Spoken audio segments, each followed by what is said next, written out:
లేకపోతే ఇది ఇశ్రాయేలు ప్రజలు యూదా ప్రజలకే కాదు, ఇది ఒక కుటుంబంలో కూడా అంతే. ఒక భార్య భర్త సమాధానం కలిగి మాట్లాడకపోతే కనుక నష్టం జరుగుతుంది. ఒక అన్న తమ్ముడు సమాధానం కలిగి లేకపోతే కనుక నష్టం జరుగుతుంది. ఒక కుటుంబాలు పక్క కుటుంబం నీ కుటుంబము సమాధానం లేకపోతే కనుక నష్టం జరుగుతుంది. ఎవరో జరుగుతుంది? దేవుడి బిడ్డలైనా మనకే జరుగుతుంది. ఈరోజు ఎవరు జరుగుతుంది?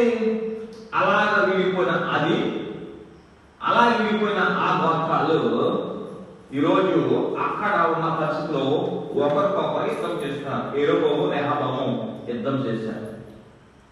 ఇద్దరు ఎవరు అంటే కనుక ఇద్దరు ఒక జనాంగమే, ఇద్దరు ఒక కుటుంబమే, ఇద్దరికి తండ్రి ఒకళ్ళే. కానీ రాజ్యాలు ఏర్పడటం వల్ల యుద్ధాలు మొదలైంది. ఎందుకు మొదలైంది కారణం చెప్పన? రెహబాము అనే వ్యక్తి అతడు దేవుడు ద్వారా పెద్ద ద్వారా ఇచ్చిన సలహాను కాదని యవనస్తులైన సలహాన్ని పాటించకపోవడం.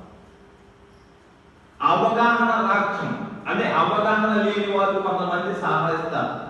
ఆలోచన లేకుండా, లోతైన ఆలోచన లేకుండా సలహాలు ఇస్తారు. ఈరోజు ఈ సలహాలే సంఘాన్ని పాడు చేస్తున్నాయి, సమాజాన్ని పాడు చేస్తున్నాయి, కుటుంబ పరిస్థితులు పాడు చేస్తున్నాయి. అనేకమైన సంతోషంగా కలిసి ఉంటున్న అనేక మందిని పాడు చేసేది ఏం చెప్పన? చాలా మంది ఇచ్చే తప్పుడు సలహాల వల్లనే.